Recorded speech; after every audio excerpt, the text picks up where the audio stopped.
Okay, our next lecture is about neural networks, deep learning, and advanced approaches. And I will start with again what is AI, what is machine learning, how deep learning is different from these approaches. In deep learning, the difference is that we use neural networks. No other machine learning approaches are used in deep learning. That's the key difference from machine learning. Deep learning is a machine learning approach, but in deep learning, we use specifically neural networks. And in deep learning, we use several hidden layers. It's a more complex approach. So that's the key distinction from machine learning. So let's start with basic neural network. In neural network, you have several inputs and a layer where you predict where you calculate source, and you have output layer. Your input size might be different than here. Like you have multiple inputs, you have multiple outputs, and you have multiple layers. If you have more than 2 layers here between input and output, it's called as deep learning. But this is just this simple neural network. Here, for each of the input, you have connections with neurons, or these are called as nodes. So you calculate weights and biases between each input and neuron, and again you calculate weights and biases to predict your outcomes. This is the basic. Olur mu?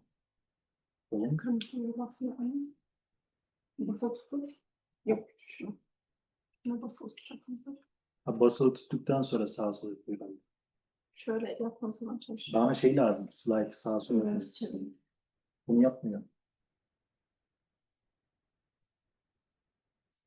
Okay.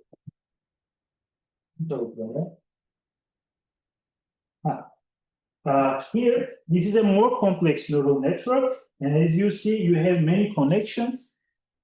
Here we have we have 4 inputs and 2 outputs and 2 layers here, and between each of them you have connections, and this is a simple deep neural network.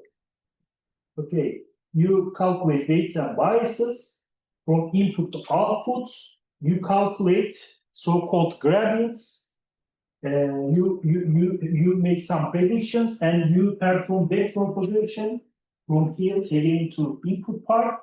You take the derivative of your loss function with respect to weight and biases. You calculate weights and biases. Progressively, you update your weights and biases. Okay, that's the deep learning approach. You have an iteration count. You have an iteration count, and with this iteration, you update your weights and biases, and your model trains. Here, we add one more layer. These are multiple hidden layers, and complexity is even higher. And think about it. If you have like 500 nodes here for one layer, and one more 500 here, maybe 1,000 nodes here, it's going to be even more complex. So when you calculate weights and biases with an iterative approach, in a big data, it takes really immense computational time. And this is the most simplest neural network. This is not a deep neural network. It's called as perceptron. This is the first neural network appeared. And what is the difference here? You calculate, you predict only 2 classes. It's used for classification, just for classification, not for regression. You have 2 inputs, and you use this formula maybe you know from linear algebra. You multiply weights with your inputs. Your one weight comes from here, the other weight comes from here, and you add bias and you calculate your function, and you use an activation function. Here, specific to perceptron, you use step function. So your outputs will either 0 or 1. So it's a kind of gate. Your predictions will be 0 if your x value is lower than 0, otherwise it will be 1. This is the simplest one, and it's called as perceptron. But here you will notice an activation function. In neural networks, it's a common approach that between layers, activation functions are used. Why do we use these activation functions? Because it gives you nonlinearity. If you don't use activation functions, all of these connections will be linear, and when you train your data with in a linear fashion, then you will easily overfit. So you must introduce some nonlinearity, and we use activation function for this purpose. Here we have two hidden layers, so between each layer we add this activation function, and here the output is only one class, so you see one output. Here it's even more complex. You have multiple hidden layers, and between layers there are multiple activation functions, and you can change your choice of activation functions between layers. But there are some rules. You cannot use every activation function between layers, because you should consider the choice of your activation function depending on the gradient calculation. If you use simple linear activation functions, the derivatives will be 0, so it will impede performance. So in order to perform nonlinearity, you should use several activation functions that doesn't have 0 gradients in calculation, and I will talk about that. And here, one more activation function layer here, and you don't see, but the output is here. This is even a more complex deep neural network architecture. So what is different? What is different in deep learning when you compare with machine learning? The biggest difference comes from this feature extraction or sometimes feature selection part. In deep learning, you don't need to select features or extract features. In deep learning architecture, these neurons can automatically understand which variables are more important, so it will just perform within itself. So this is the biggest advantage of deep learning and a difference from other machine learning algorithms. And when you focus on complex data, deep learning handles very well the data, but other machine learning algorithms will have some challenges. So this is the second biggest advantage. And in deep learning methods, you can use some pre-trained models, the huge pre-trained models, but in machine learning, other machine learning approaches, it is not possible. So deep learning has several advantages, so that we use deep learning when we have sufficiently big data. Next slide. So let's say we have more than 150 inputs and more than 150 outputs. Multi-class, for multi-class prediction. You have many nodes here within each layer, and you have to calculate all of these weights, like weight 1, 1, And you can also calculate them here, here. For each connection, you have to calculate all of these weights. How do you calculate? First, you use forward pass. You don't see here, but you use forward pass. Here, you calculate your loss function. You want to calculate the error, and the error must be getting lower and lower in each iteration. And you make your predictions in forward pass.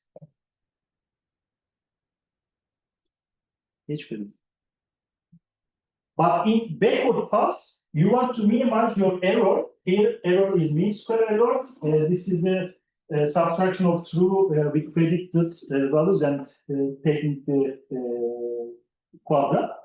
So you want to minimize this function. This is your loss function, and you take the gradient of this loss function with respect to weight and bias, and you update your weights and biases, and you perform it with a specific interval so that it the model, deep learning model, just optimizes with proper weights and biases. Okay. In this approach, with your initial weights, you start with a big error. After updating your parameters, let's say in step 1, you will get less error. In the next step, you will again get less error, and you want to reach to the minimum point here, local minima, and in your optimization process, you want to reach this point. It's not easy sometimes if you have really complex data, but in each iteration, your ideal is to get this point. But it's dependent on several factors, and I will show you later. If you cannot optimize properly, maybe you will come here and you go to the other side, overshoot this point, and you will climb to the other part. So your model will get higher errors. So in order to do that, you should optimize your model and get proper weights. Otherwise, you will overshoot the minima. Looks like. And how do we do that? This is the basic optimization algorithm used in neural networks, gradient descent. In gradient descent approach, you update your weights and biases, and for that purpose, you use a learning rate. This sign is used for learning rate, and this is the gradient. Gradient is the derivative of your loss function with respect to weights and biases. Here, your gradient is multiplied with learning rate, and you subtract it from your weight value. In each back propagation step, you will update your weights and biases so that you will get less error. Here, this is the gradient formula. This is the Newton type of gradient. This is Leibniz type. I prefer Leibniz type. So in your loss function, with respect to weight, you calculate your gradients for weight and for biases. And each iteration, each back propagation step, you have to calculate these gradients. Okay. So this is what I say. In the optimization formula, you solve learning rate. You have to carefully choose learning rates. Otherwise you will miss his local minima. If you use small learning rates, you will gradually have less errors and will reach to this minima. If your learning rate is really low, maybe you will not reach to this point. But if you take higher learning rates, you will take big steps, maybe from here. You will overshoot the local minima, you will go to other side. You will have much higher errors, and you will again get higher errors and much higher errors. So if your learning rate is high, you will not only miss this local minima, but also you have get much higher errors. So it's really important to find the good learning way. And you can think as a hill problem. Normally in hill, you have several points. Maybe you can think this is the deepest point here, but actually you have multiple of them. These are called local minima. But in your optimization, you have to find the global minima.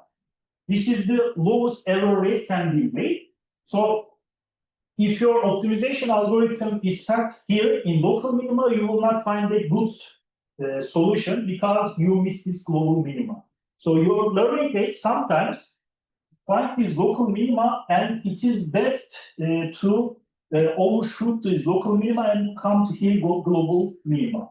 So when you roll the ball, it should have a velocity that it can just climb to this part and go to this global minima, but not will climb to this part. If you select a learning rate that can climb to this part here, but again climb to other parts of the local minima, you will again make some poor predictions. So this is the importance of learning rates. So this is another optimization algorithm, other graphs.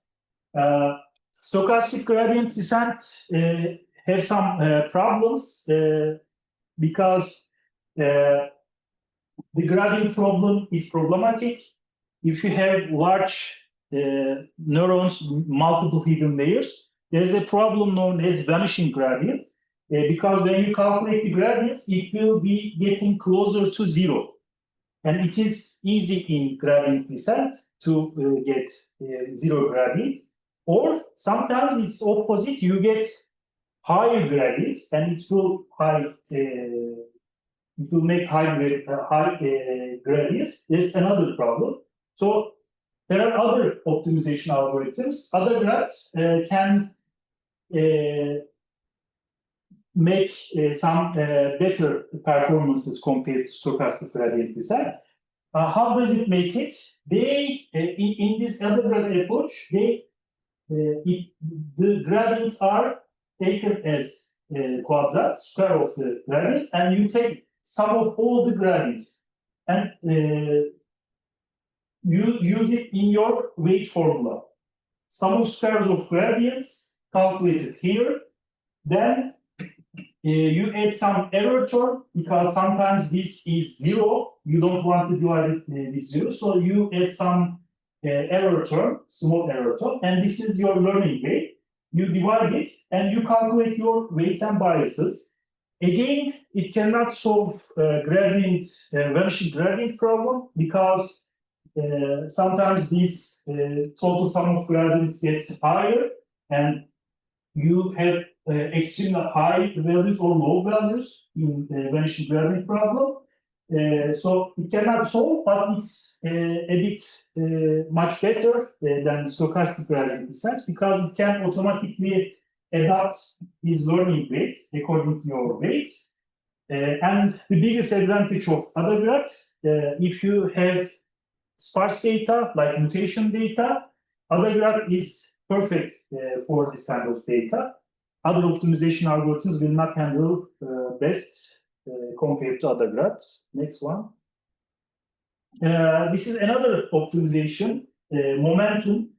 In momentum, we use a moment, and it's called as beta here. We take the moment, like how the model behaves between different points, and take a moment function, and we multiply it with the gradients. The previous gradient is calculated with beta, and the next one is multiplied with 1 minus beta. And the best beta value is theoretically 0.9 here. And you calculate the sum of gradients here, you multiply it with learning rate, and you calculate the weights. Again, it doesn't solve vanishing gradient problem, but it will be helpful, especially with Adam approach, and I will show you in the next slide. In Adam, excuse me, first parameter probe, root mean square propagation. It also uses the first moment. It uses calculate the sum of gradients and take this formula with learning rates and calculate the weights. So it's a bit the mix of other graph and momentum, but it still has some problems because the sum of square of gradients might be 0 or closer to 0. So you will have, especially in the early layers of deep neural network, you have some problems in calculating weights. And next slide is for Adam. This is the adaptive moment estimation. And here we use first moment and second moment. In the first part, you see this is the momentum part, the momentum optimizer. And second part, we take the square of the weights and calculate again with other beta value. And normally, ideal beta 1 value is 0.9, but for beta 2 value, the ideal one is 0.99. But of course, it can change. And this is the unbiased values for these gradients and the corrected one. You can calculate as an unbiased, and with this formula, with learning rate, gradient, and the second gradient, and with respect to weight, you calculate your weights. Adam is the most popular one, but it has some problems, especially when you are interested in mutation data, because it is sparse. You have binary data 0 and 1. Adam cannot handle it well, so you cannot use Adam everywhere. It depends on your data choice. The next one. In deep learning, again similar to the machine learning, we divide the data into training and test data, and cross-validation is essential. Without cross-validation, you cannot have good test results. So it's essential. According to some papers, if you have some really big data, 10-fold cross-validation is the best, but you can also choose 5 folds or other folds in cross-validation step. Sometimes this test data is called as holdout. In the first step, you just randomly hold out your test set, and you are only interested in your training data. But this is the other approach, and I always use, if I have sufficient big data, I also split validation data set. Normally, this is okay, but what is the advantage of this approach? If you first tune your model with training data, you find your parameters, the best parameters, and you first test it in validation data set.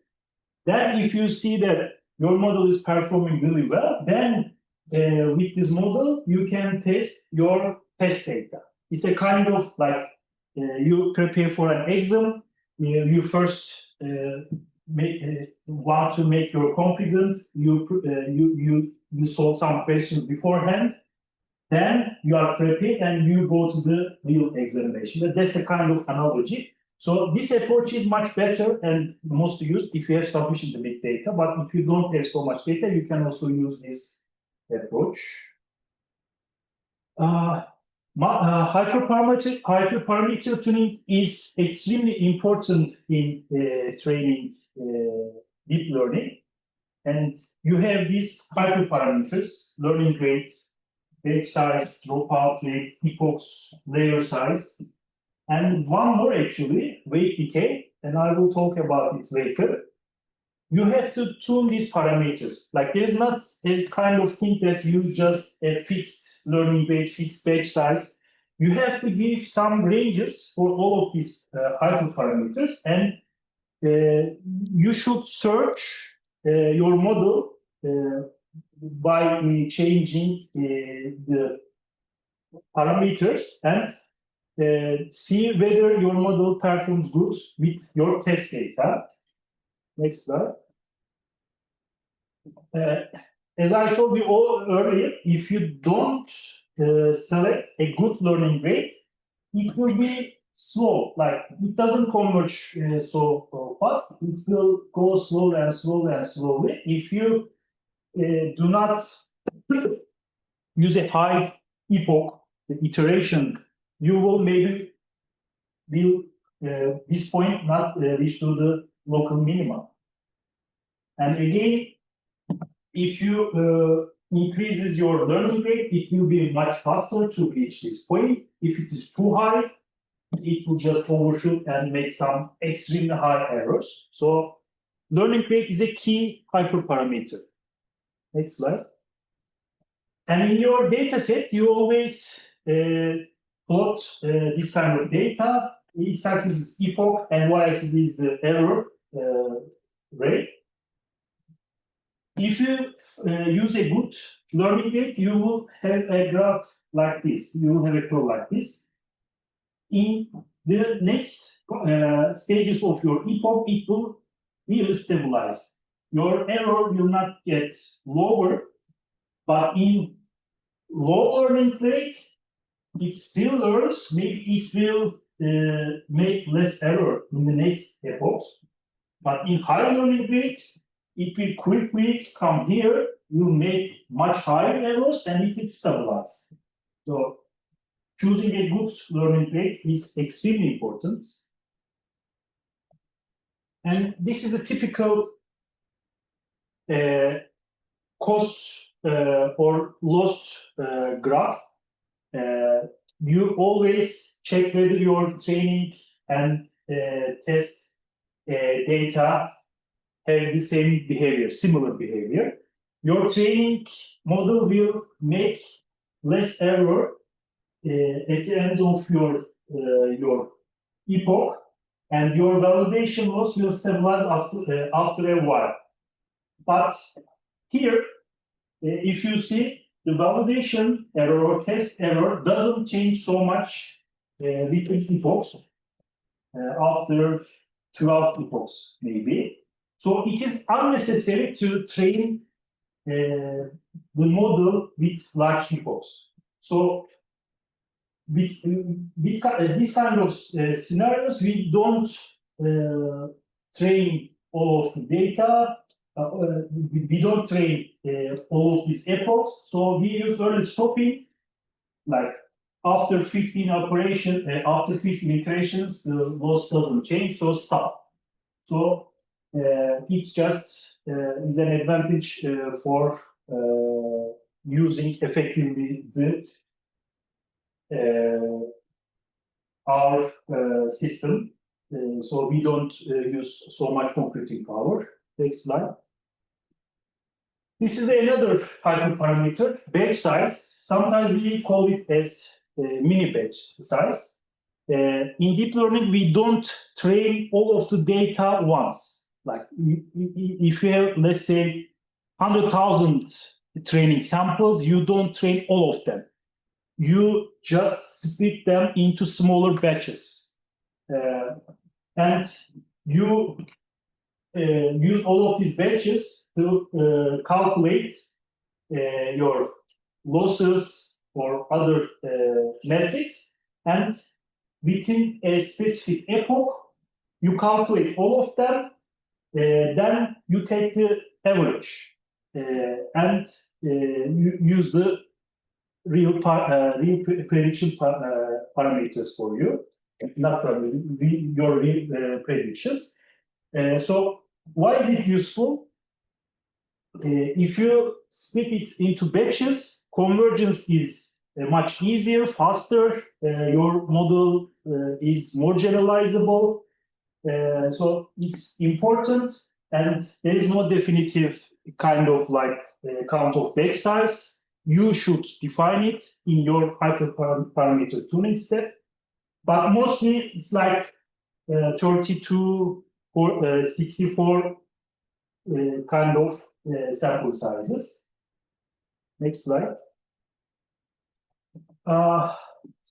the dropouts, this is another hyperparameter, extremely important, especially in deep learning, deep neural networks, when you have multiple hidden layers, you have many connections, but maybe most of your features are not so important. Maybe you use all of them and you overfit. So in order to prevent overfitting, you drop out or partially or deactivate your some nodes so that you don't use these connections. And it's randomly selected. In each iteration, you randomly deactivate some nodes and you don't use these connections. With this approach, you can prevent overfitting, especially in our domain, like when we use with many genes, like 10,000 genes and hundreds of samples, without dropouts, model just overfits, and you cannot have good predictions with your test data. Next slide.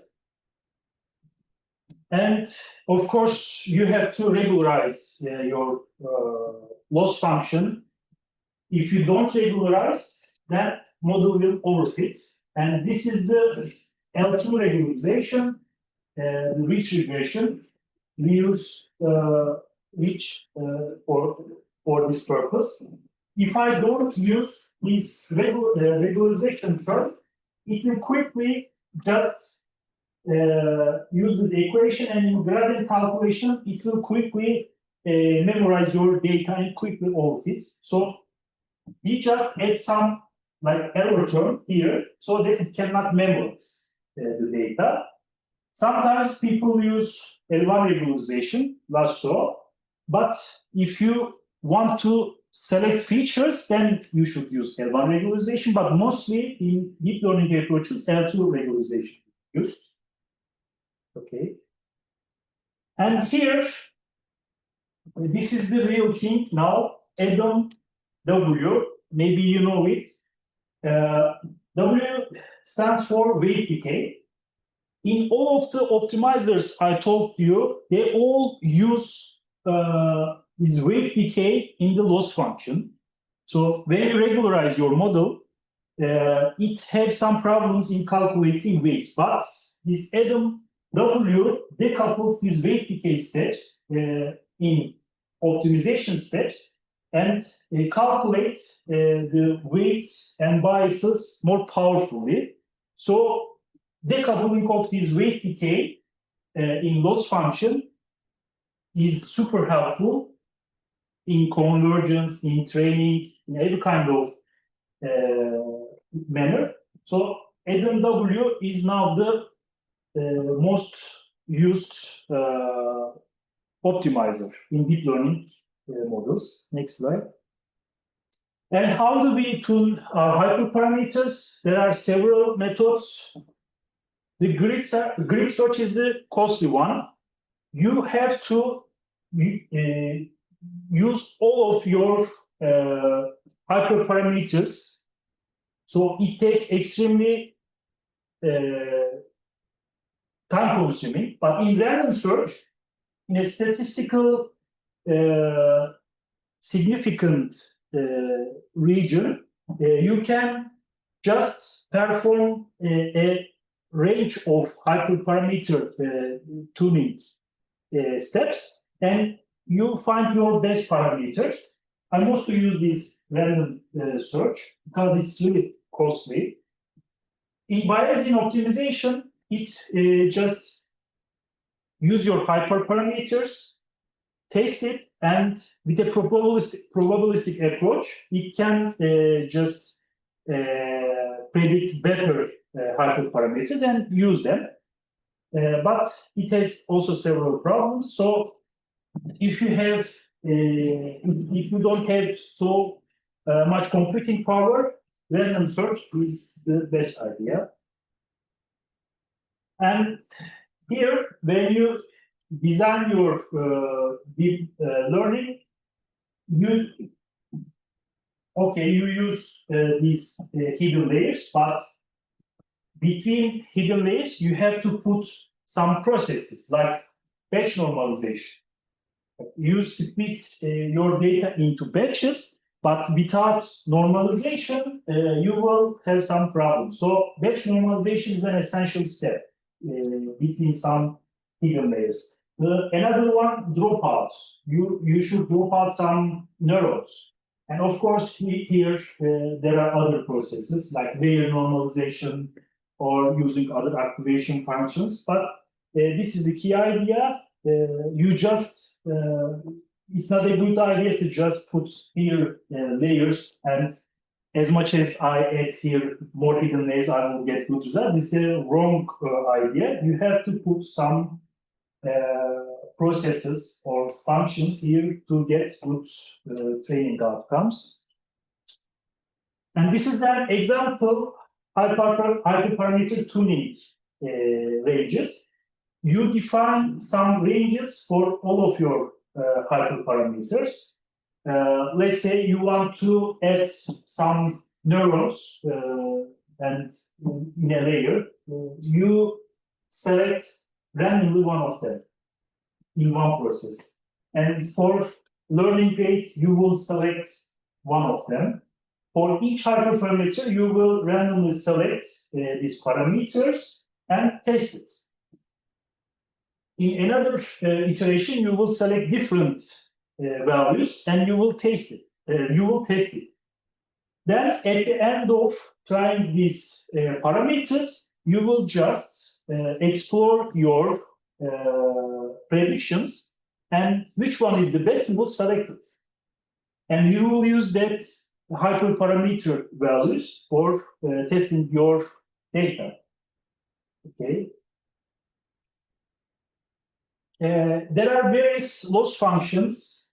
Mean square error is mostly used in regression part, and log loss it comes from entropy, binary cross entropy loss is mostly used with this formula. And if you have multiple classes, cross entropy loss again it can be used. But the above formulas, including Huber, is used for regression. I mean, when you predict continuous values, but when you are interested in classes, for binary class log loss, for multiple class, you should use cross entropy loss. And these are some activation functions. The most popular one is ReLU, rectified linear unit. Why is it so popular? Because it never gets negative values. Why is it important in deep learning approach? It's because of vanishing gradient problem. If you have negative values, as you get here in tangent and actually in sigmoid, you will your gradients will be low. You will have problems, but in ReLU, in positive values, you have always get higher positive values. Never you will get never negative values. But in tangents, when you use it, you will get values between -1 and 1, and your values mostly centered around 0, but it will cause gradient problem. Sigmoid will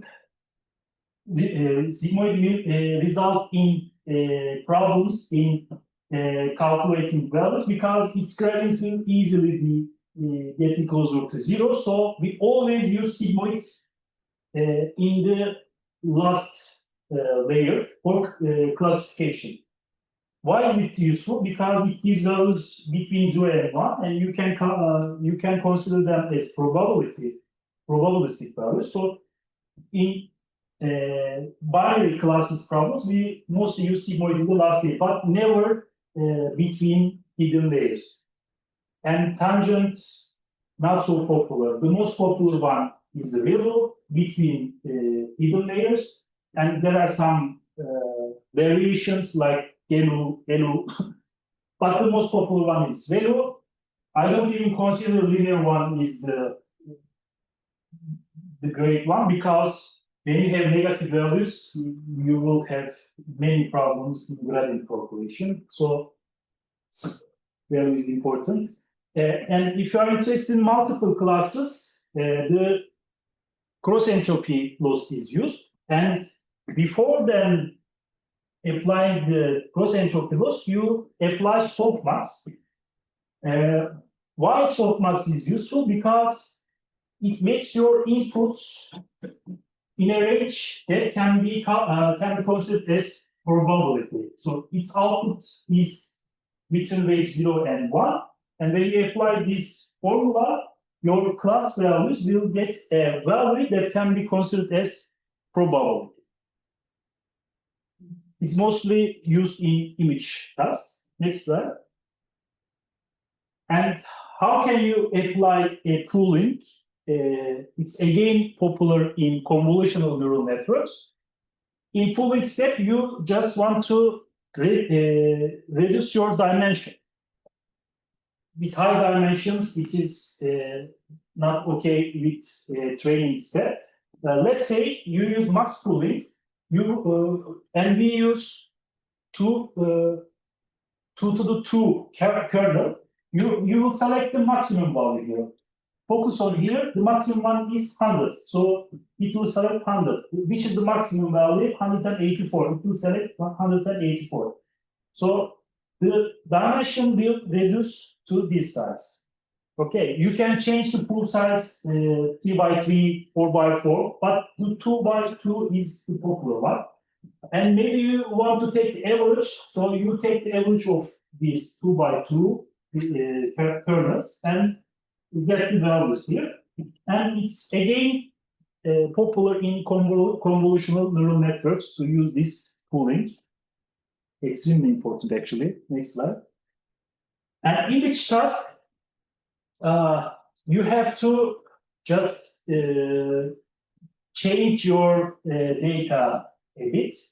It is important. Why? Because if you just give perfect pictures like this, you see the animal and there is no problem with the image, it will just memorize. But if you do some augmentation steps like flipping, like rotation, blur, contrast, grayscale, many augmentation styles, the model will learn that, okay, I will maybe see some blur images, maybe contrast will not be good, maybe the color intensity will not be better.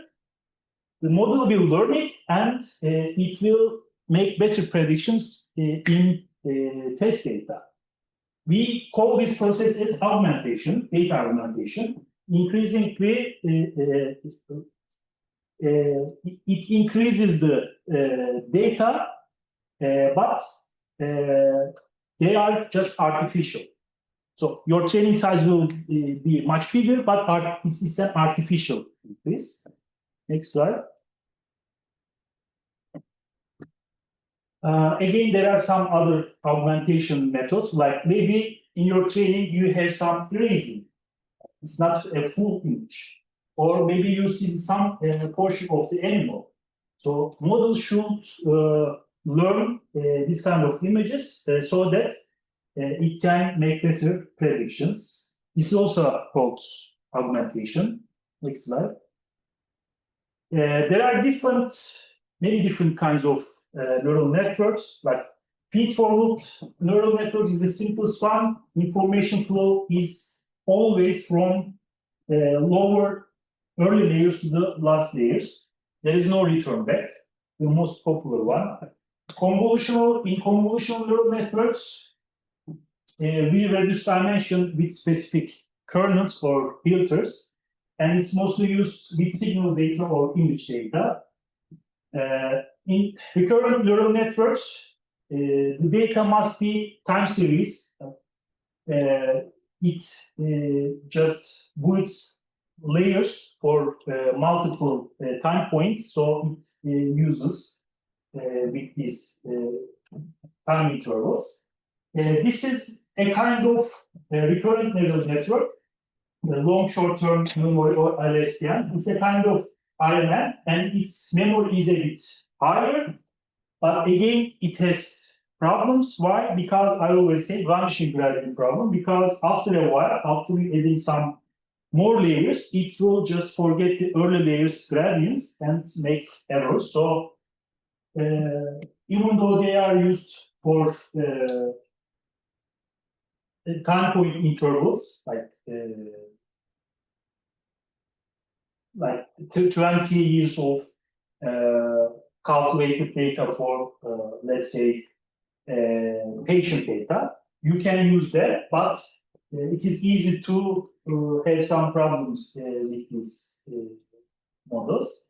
And actually, the translation, they are used in translation, but maybe you remember Google's earliest translation model. It was making so much errors because of this LSTM model. At that time, transformer model was not available, but it was so. And there are other one, the generative adversarial networks. It's a generative model. It uses a generative layer and the discriminator layer. It just produces synthetic data. Then the discriminator part just understands the generative part. Like, okay, this is a synthetic data, and I will correct it. This is the mechanism of these GNAs, but they are not so effective, and ChatGPT is not related with these GNAs. And radio basis functional networks, if you are interested in radio functions in activation functions, these are mostly used. And there are many other neural networks, but these are just the 6 simple ones. And let me show you a big image data set. So VGG16, the number is the number of layers in the model. These are the layers. Let's inspect it. First, you have your image data, and this is the size of image data. You have 2 convolutional layers. These are the 2 convolutional layers. As you see, you have the 224 by 224 image files. You apply these 2 hidden layers, then you pool. This is the pooling part. You add this pooling, and as you see, in pooling, your size is half. And after pooling, you add another convolution layers, 2 more convolution. You again perform pooling. Again, you use convolution, again pooling. Again convolution, again pooling. Then you have dense layers, and you flatten here. Flatten means it's just one-dimensional, and in the last part here, in the last part, you have 1,000 classes. So there are 16 layers. You start with this image file. The dimension is totally different, and in the last layer, dimension is totally different. So there are various big image data sets with this style, and we extremely use it because they are getting more popular and popular.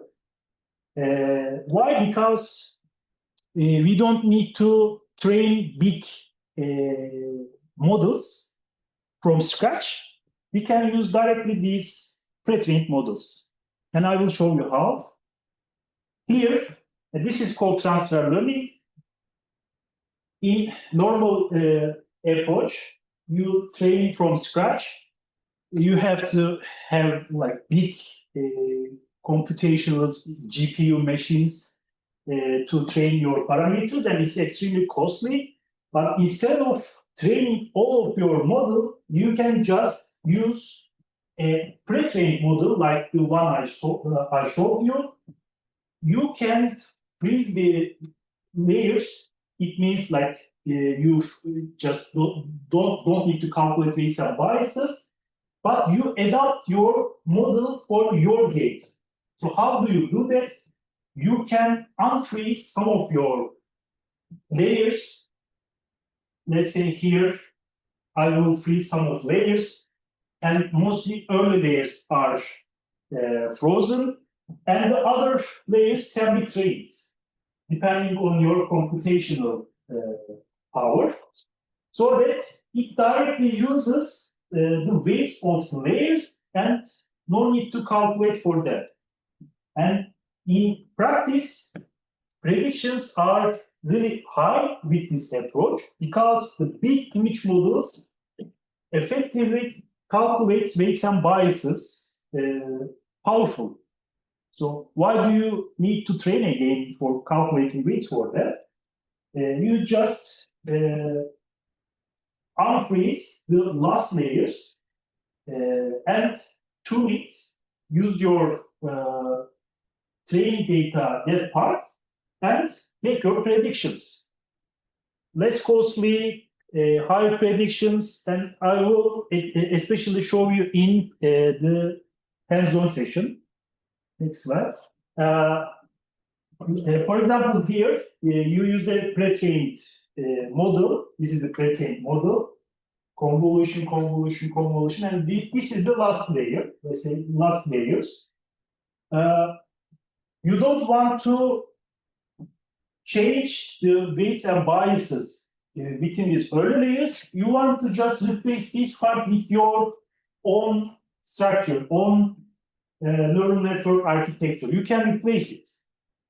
Why is it powerful? Because these weights calculated in the early parts can just identify the edges, textures of your image data so powerfully that when you just add your own parts, own data here, it will be effective. And you no need to train from scratch. Okay, next slide. Do you know this guy? Jeff Bezos. Normally, in image datasets, you use the image files, but there is a newly developed architecture, and it's extremely powerful, and we use it in AlphaFold 3 and ChatGPT kind of platforms. Diffusion model. You add some artificial noise, like Gaussian noise, and you just decompose the original image model, and actually you have nothing in your hand. But then in a reverse process, you again eliminate the noise and you want to get the original one. So if you are successful in this process, you can change image how you wish. So in this way, you see like many artificial deepfake videos, images. This is the power of diffusion model. So it's getting extremely important in all areas of neural networks. Next slide. And the other popular one is the foundation model.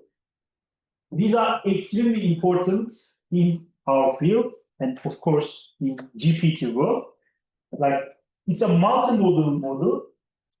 It takes several diverse data like image data, text data, speech data, genetic, every kind of data can be trained in a foundation model, and this data must be huge. Then you can use it for different purposes, like information extracting, image captioning. Like what ChatGPT does, it's totally the power of foundation model. In my field, we use single cell models as foundation models for several transcriptomics models as foundation model, and image data is getting popular because histopathology data is used for classification, and many foundation models are built with image data, so it's powerful, but it takes a lot of time and it is costly. And how does it work? This is the style how GPTs work. Like they use multimodal approach and transformer architecture.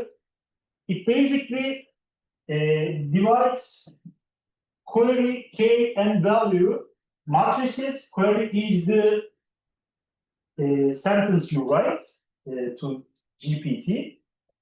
It calculates the similarity score and calculates keys and multiplies it with values with this formula. Q is a similarity score, K is a matrix, and take transpose, and this is a scaling factor.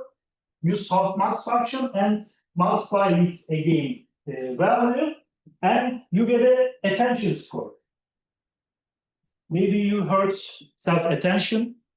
So in this way, with this formula, these foundation models or GPT-like models calculate the probability that the query you want, and for that purpose, they concatenate in several parts, and it gives you the outputs. Next slide. For example, let's say you query, I am a student. So here it will produce 3 matrices, and these are pre-trained weights for all of the data. They have already been trained in GPT or foundation-like models. It performs matrix multiplication, then calculates for each key here or query a score. Like how does it know M is nearby A or M is not at the end? It's just this output score. It calculates this matrix and have an output, and the probability matrix shows that M is closer to A. M is closer to A. For many big queries, you can perform this approach. It's right. And I will show you an aquaculture example quickly. In aquaculture, you have data and you transmit your data to databases or cloud servers, and you will apply machine learning, and you have very different data. And how do you use them? Next slide. Here is it's an example paper figure. They want to predict dissolved oxygen. So these are the time series data. These are other parameters that they use. In your data, you will have missing values, and they have these missing values. You will have outliers. So you maybe you remove them, or you may normalize. And they use a neural network approach, like perform batch normalization, apply relays, activation function, many complex stuffs, and predict.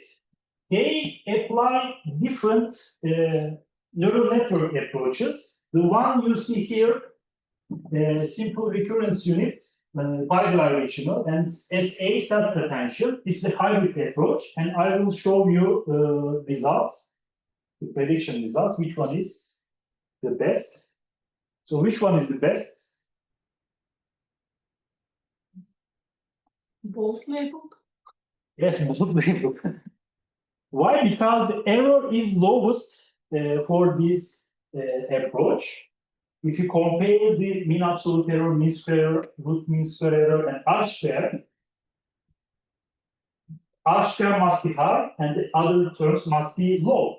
So this CNN for feature extraction, self-attention for optimizing the weight and bidirectional simple recurrence units. This hybrid approach is powerful and it gets really high R-square and low errors. The second one, CNN self-attention and bidirectional LSTM, it's also powerful, but not as powerful as the first one. The CNN bidirectional simple recurrence unit, another one. CNN bidirectional simple recurrence unit, LSTM, and GRU support vector regression. But as you see, this hybrid approach is the most powerful. And maybe you may think that what is bias powerful?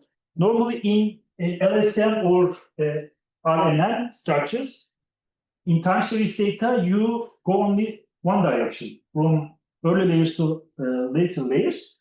There is no return back. But here in bidirectional ones, you also go from last layers to the early layers. So you calculate it. And there are some other things like gates. You use gates. In LSM, you use 3 gates, but here 2 gates is another advanced piece. So hybrid approaches is powerful in aquaculture system. Next slide. This is the last slide. We plot violent plots. In data science, it's extremely popular because it shows how your predictions behave in a range. For example, here, you have some values here, but your most predictions within this range. So in violent plots, you will have some medians or mean values. Here, they use these white spots for median, and they compare the performance with these plots. And this is the most powerful one. And and from this figure, you can see that like white spots are nearby. They are not far from each other. So which model you use, it doesn't matter. Actually, your median values within this range. So all of these models actually with this data are powerful, but the most powerful one is this one. And it's end of the second lecture. Biraz hızlı anlattım ama. Any questions, by the way?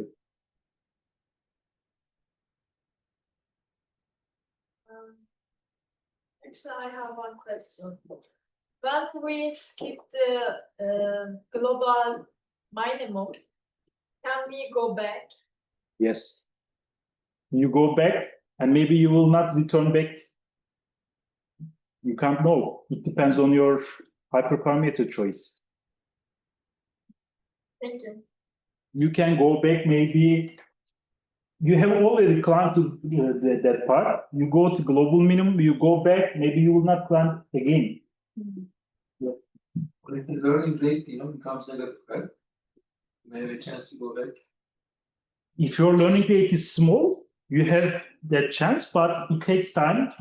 So you should use sufficient number of epochs to reach the global minimum, but it's not a guarantee. If you use really small learning rate, maybe you will reach. Yes, I think asking, if we somehow skip, the minimum, global minimum, is it possible to go Yes, back? by changing the hyperparameters correctly, you can of course go back to global minima. But with your current setting, it's not guaranteed. Like you use a specific learning rate, you just overshoot the global minima, you are now in the local minima. It's not guaranteed that you will reach the global minima with your current setting. But when you change your learning rate, maybe you can find a global minimum point, and you will stay there. Any other question? O zaman araya gidelim.